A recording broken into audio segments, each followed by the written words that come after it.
अगर आपके साथ ये प्रॉब्लम आती है कि आप पढ़ाई करते हैं और अचानक से पढ़ाई करते करते मन उबता जाता है, या आपके साथ ये प्रॉब्लम आती है कि आप जो पढ़ाई करते हैं थोड़ी देर बाद उसको भूल जाते हैं, या आपको पढ़ने का ही दिल नहीं करता है, तो आपको ये वीडियो पूरा देखना चाहिए, जिससे कि आप कोर इशू पे काम कर पाएं और अपने आप को एक्स्ट्रा ऑर्डिनरीली फास्ट पढ़ाई के मामले में, और इनफैक्ट अगर आप यूज करेंगे हमारी टेक्निक को तो रियल लाइफ में अदर वर्क के मामले में भी अपने आप को फास्ट कर पाएंगे।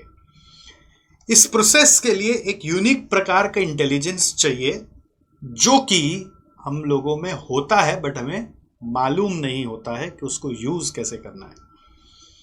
जिस तरह से आपने कभी रामायण की स्टोरी सुनी है कि हनुमान जी भूल गए थे कि वो समुद्र लांघ सकते एक छलांग में, बट किसी ने उनको याद दिलाया तो याद आ गया और फिर सच में लांघ गए। बिल्कुल वैसे ही आपके अंदर एक शक्ति मौजूद है जो आप भूल चुके हैं, जो आपको पता नहीं है। अगर आप उसको यूज करना शुरू कर दोगे तो वाकई में आप भी समुद्र लांघ जाओगे और आप एक्स्ट्रा ऑर्डिनरीली फास्ट हो जाओगे। इस चीज को समझाने के लिए मैं एक एनाटॉमी का यूज करना चाहूंगा, वो है हमारा ब्रेन। ठीक है, ब्रेन कैसा दिखता है उतना तो मैं आर्टिस्ट नहीं हूं कि आपको अच्छे से ड्रॉ करके दिखाऊं, बट आपको ये पता है कि ब्रेन ऐसा कुछ दिखता है।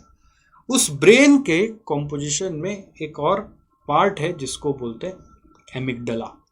क्या बोलते हैं? एमिगडाला। एमिगडाला क्या करता है? ये एक बेसिकली इमोशन जो हमारे अंदर डेवलप होते रहते हैं बाय थिंकिंग और या फिर बाय एक्सटर्नल रिएक्शंस, उसके उसके हिसाब से ब्रेन को मैसेजेस प्रोवाइड करता है। ठीक है, इमोशन का रिएक्शन वो ब्रेन के ऊपर दिखाता है। ठीक है, तो ऐसे कई सारे सिचुएशंस अपने लाइफ में अलग अलग सिनेरियो पे होते हैं जहां पर आप देखना कई बार कि समझदार से समझदार इंसान भी कोई तो कोई बेवकूफ़ी कर जाता है अचानक से, या कभी उल्टा भी हो जाता है, बेवकूफ़ आदमी कई बार कुछ समझदारी का काम भी कर जाता है। ठीक है, ऐसा भी हो जाता है। और वो क्या होता है? अकस्मात होता है। ऐसा क्यों होता है अकस्मात? जैसे एक बस थी, ठीक है, उसमें माँ बाप और बच्चा जा रहे थे। अचानक बस एक ब्रिज के ऊपर से जा रहा था, ब्रिज से गिर के पानी में गिरने लगा। पानी में गिरने लगा तो शुरुआत में बस डूब नहीं रहा था, तो जैसे ही पिताजी को एहसास हुआ कि बस डूबने वाला है, बचने का चांस कम है, तो उन्होंने खिड़की से झट से बच्चे को बाहर निकाल के बस के ऊपर बैठा दिया, जिसके कारण कोई आसपास था जो उस बच्चे को उठा लिया। तो बच्चा बच गया, बट माँ बाप नहीं बच पाए। तो ये सूझबूझ का काम था जो उन्होंने लास्ट मोमेंट पे कर लिया।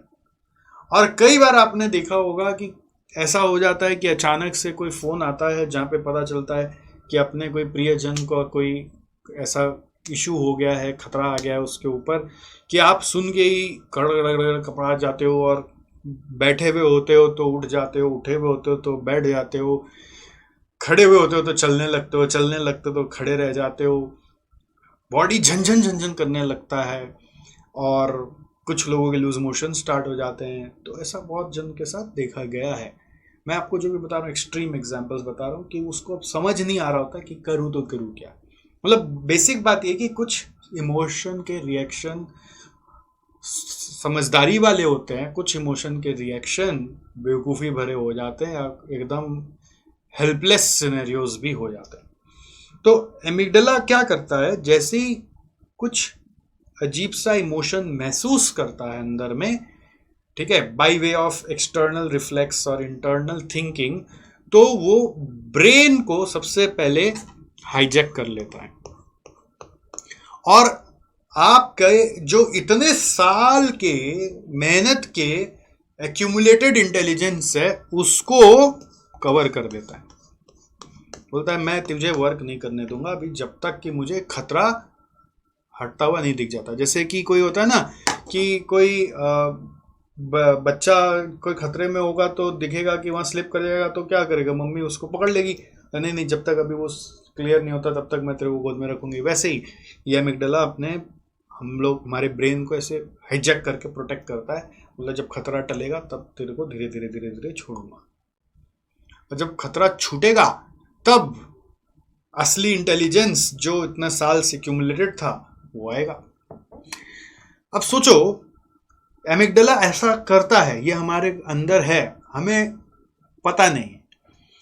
पॉइंट है कि वो इसी तरह से वर्क करता है और ब्रेन को तुरंत तुरंत नंब कर देता है। जैसे फॉर एग्जांपल, खाली आप ये एक्सट्रीम सिनेरियोज को मत सोचना, जैसे घर में माँ बाप बार बार आपको बोलते रहते हैं, मान लो बेटा ये कर लो, वो कर लो, वो कर लो, वो कर लो, तो आपके अंदर एक इमोशन आता है, यार कितना आप लोग हर समय टोकते रहते हैं तक तेरी की।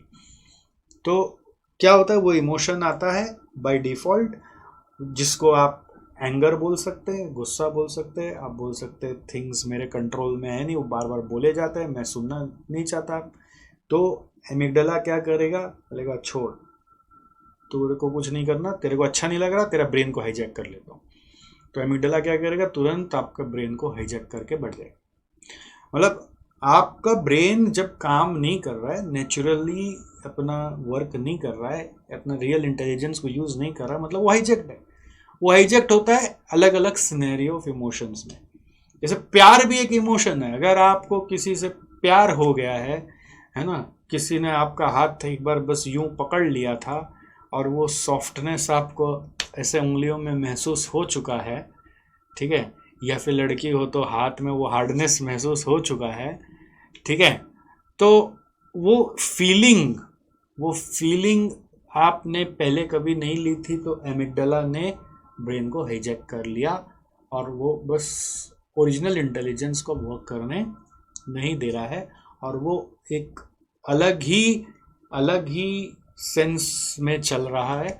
उस समय वो रिएक्ट जो करेगा, वो अच्छा करेगा बुरा करेगा, वो किसी के कंट्रोल में नहीं है। जब ये हाईजैक्ड है तो जो भी एक्शंस आपके ब्रेन से हो रहे हैं वो विदाउट एनी विजडम हो रहे हैं, विदाउट एनी विजडम मतलब सूझबूझ के बिना हो रहे हैं।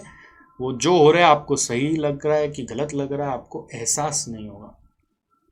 तो नॉर्मली ऐसा देखा गया है कि कुछ लोग ऐसे होते हैं जिनका दिन में ये सिनेरियो एक दो बार आता है, कुछ लोग ऐसा होते हैं जिनके जिंदगी में ये सिनेरियो कुछ बार आता है, और कुछ लोग ऐसे होते हैं जिनकी जिंदगी में हर समय ब्रेन हाईजैक्ड ही है, क्योंकि वो सुबह से जब से उठ रहा है तब से कांस्टेंट कोई एक ऐसा इमोशन में बैठा हुआ है जहाँ पे उसको एग्जाम्पल में फियर या एंगर, है ना, या कोई लव, ऐसा कुछ वो ख्यालात में ही है। अपने बोलते हैं ना, अगला डूबा हुआ ही है, कोई ख्याल में डूबा हुआ है, ठीक है। अब वो कुछ भी हो सकता है, लव के अलावा और भी बहुत सारे इमोशंस हैं, आप समझ सकते हैं, पॉजिटिव नेगेटिव बहुत सारे इमोशंस हैं जो कि आपके ब्रेन को हाईजैक कर लेते हैं, राइट। और ये हाईजैक होने से आपका ब्रेन अपना 100% कैपेसिटी, क्या वो 2-4% कैपेसिटी पे चल रहा होता है। मतलब बेसिकली 100% पे तो हर कोई यूज़ ही नहीं कर सकता, आप ये तो मानते ही हैं, बट मैं बोल रहा हूँ जितना आप यूज़ कर सकते हो उसका भी 100% यूज़ नहीं हो रहा है, वो उसका भी 2-4% पे ही यूज़ हो रहा है। तो बेसिकली ये साइंस समझाने का मकसद क्या है, ये एक साइकोलॉजिकल स्टडी है जो वाकई में रियलिस्टिक है। आप कभी भी किसी को कोई अंड संड बोलता हुआ सुन रहे हैं, या कुछ भी एबनॉर्मल चीज़ जो उसको भी नहीं करना जो करता हुआ देख रहे हैं, तो समझ जाना कुछ ऐसा इमोशन उसके ऊपर रिएक्ट कर गया है जिसके कारण वो भी ऐसा कर रहा है। जब उसका पर्दा हट जाएगा तो ठीक हो जाएगा। बट मान लीजिए कोई जैसे बीमारी हो जाती है जिनको psychological disorder something like that, कि वो हर समय कांस्टेंट कोई फियर में जी रहा है, 24 घंटे कोई फियर में जी रहा है, तो कोई बीमारी है मेंटली, है ना। उसको सोच सोच के हर चीज़ का फियर इतना डेवलप हो गया कि उठते ही फियर है, तो हर समय जो 24 घंटे का बिहेवियर आप उसको देखोगे तो वो अजीब से बिहेव करता हुआ देखा जाएगा। एक नॉर्मल इंसान के लाइफ स्पैन में नॉर्मली दिन में 1-2 बार यह हाईजैक होता है, और थोड़ा अगर आप कुछ प्रैक्टिस जो मैं आपको बताऊंगा वो करने की कोशिश करोगे तो ये दिन में 1-2 बार जो होता है वो और कम होने शुरू हो जाएगा, हफ्ते में होगा या फिर कई बार महीने में होगा, ऐसे ऐसे करके कम होना शुरू हो जाएगा। जितना आप इसको रिएक्ट करने से कंट्रोल कर पाओगे bye way of controlling the generation of these emotions which hijack your brain, then only things will actually start working the way you wish to. आपके जो एम्बिशंस जागते हैं, ड्रीम्स जागते हैं, डिज़ायर्स जागते हैं, जो पॉजिटिव है लाइफ के लिए, वो सब आपके विजडम के कारण जाग रहे हैं, जो कि अनहाईजैक ब्रेन का उपज है। तो उसको करने के लिए जो रास्ता है वो भी विजडम से ही आता है, वो भी अनहाईजैक ब्रेन से आता है, और उसको करने के लिए भी अनहाईजैक ब्रेन ही चाहिए, ठीक है। बट जब हम मान लीजिए एग्ज़ाम के लिए, अपने करियर के लिए सोच रहे हैं, तो एक डिग्री सोचा तो उसके लिए क्लासेस ली तो उसके लिए पढ़ना पड़ेगा ना। अब पढ़ने के लिए क्या चाहिए? क्लियर खाली ब्रेन चाहिए। तो आप खाली ब्रेन से पढ़ना शुरू करते हो, बट क्या होता है जब पढ़ाई करते रहते हैं ना, तो अंदर में ना फिर कुछ भी काम करते करते इमोशन जागेगा ही, ठीक है। तो इमोशन अंदर में आपका ऐसा जाग रहा है जहां पर आपको ये लग रहा है कि मेरे से हो पाएगा, मेरे को तो ये भी समझ में नहीं आ रहा, ना पढ़ के क्या होगा पता नहीं, मैं फेल हो गया तो ये मेरे से नहीं हुआ तो मेरे से वो भी नहीं हुआ तो मेरे से वो भी नहीं हुआ तो मेरे से वो भी नहीं हुआ तो सेल्फ जनरेटेड एक छोटा छोटा फियर आने लगा, और छोटा छोटा फियर से छोटा छोटा ब्रेन हाईजैकिंग शुरू हो गया। धीरे धीरे जाके वो ब्रेन भारी हो जाता है, और फिर आप गिव अप करने का मूड में आ जाते हो, तो अब मेरे से पढ़ाई नहीं हो रहा। कुछ लोग चिड़चिड़े हो जाएंगे, कुछ चिल्ली करने लगेंगे, मोबाइल बजेगा, हट मोबाइल बज गया, हट पेंसिल टूट गया, हट फेंको पेंसिल। कुछ लोग टीवी को चला, हट टीवी कौन चलाया, क्यों? क्योंकि वो अंदर से भी भर चुका है ना, तो वो कुछ भी कर रहा है। अंदर में कैसे भर चुका है कि इतना चीज़ वो सोच रखा है। अगर आपके घर में कोई रिलेटिव आसपास, आपको घर में फैमिली मेंबर्स में भी ऐसा रिएक्शन दिख रहा है, तो समझ जाना कि अंदर में वो सोच सोच के ना भर चुका है, इतना भर चुका है कि अब वो कुछ भी अजीब सा सिचुएशन बना देता है बोल बोल कर या कर आके। तो ये कुछ एक्सट्रीम केसेस आपको नोटिस में आएंगे, बट मैं आपको ये समझाना चाह रहा हूँ डियर स्टूडेंट्स कि हिडन वे में ये वन ऑफ द रीज़न है जिसके कारण आप स्लो हैं, आप पढ़ नहीं पा रहे हैं, आप वो चीज़ अचीव नहीं कर पा रहे हैं जो आप अचीव कर सकते हैं। तो इसमें फिर से बता देता हूँ करना क्या है। आपको इस इमोशन को काबू में लाना है। जब आप उस इमोशन को काबू में लाने के लिए प्रयास करते हो तो आपके अंदर एक इंटेलिजेंस डेवलप होता है जिसको हम लोग बोलते हैं इमोशनल इंटेलिजेंस। बहुत सारे साइकोलॉजिस्ट ने इस इंटेलिजेंस का एक नाम दिया है जिसको बताया सक्सेस इंटेलिजेंस। क्या बताया? सक्सेस इंटेलिजेंस, जो ये कहता है कि इंसान अपने इमोशन को काबू कर लेता है, अपने अंदर फियर को आने ही नहीं देता, अपने अंदर डिस्गस्ट, फ्रस्ट्रेशन, ठीक है, ये सब नेगेटिव इमोशंस हैं, फ्रस्ट्रेशन, ऑलराइट, एंगर, ये सबको आने नहीं देता। इसको अपने लो इमोशंस बोलते हैं या नेगेटिव इमोशंस बोलते हैं। ये आते ही ब्रेन को खराब करते हैं, समझ गए? ये आते ही क्या करते हैं? ब्रेन को हाईजैक करते हैं, काम करने नहीं देते हैं। तो जो इंसान इसके ऊपर काबू पा लेता है वो कहीं ना कहीं अपने ब्रेन को नेचुरली डेवलप होने के लिए अलाउ करता है, और जो इसके ऊपर काबू नहीं पा पाता है वो कहीं ना कहीं अपने ब्रेन को, मान लो एक पौधे को सनलाइट नहीं मिलेगा और कपड़े से ढक दोगे तो ग्रो होगा नहीं, वो सड़ जाएगा।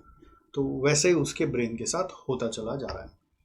तो गाइस, ये नेगेटिव इमोशन को नहीं आने देना ही इमोशनल इंटेलिजेंस कहलाता है।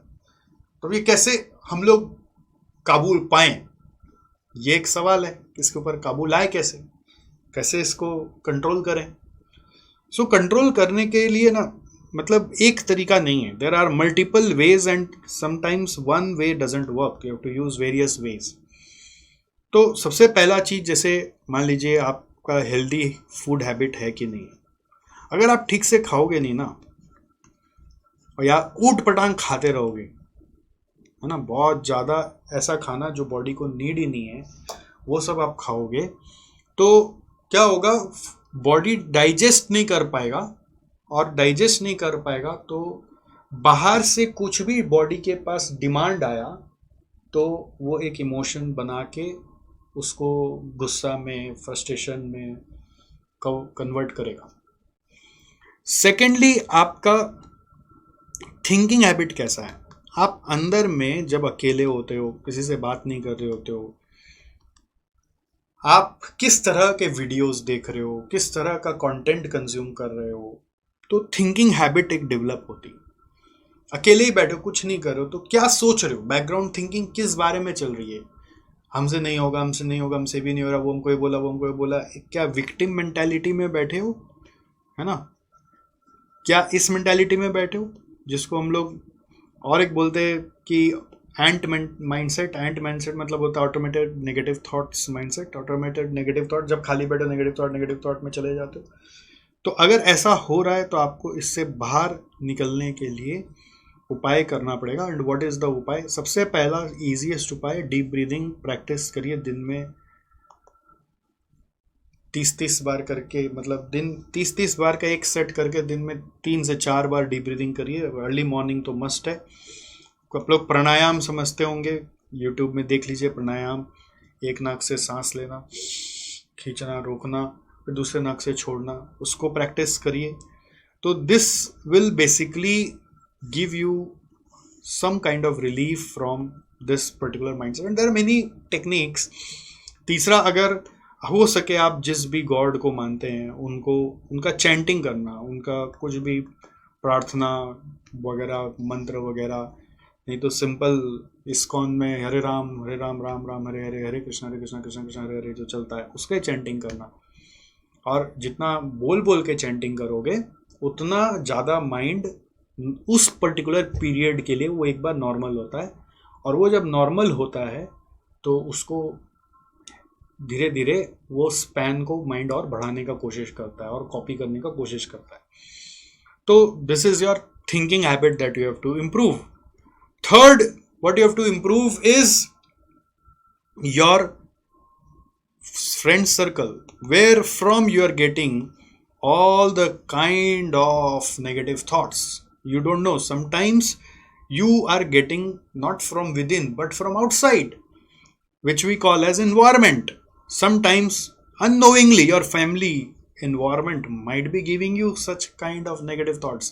हमारे पेरेंट्स, हम लोग अभी ये रियलाइज करते हैं अपने छोटे बच्चों को देख देख कर, हमारे पेरेंट्स हर समय ना हमारे को लेकर कॉशियस रहे।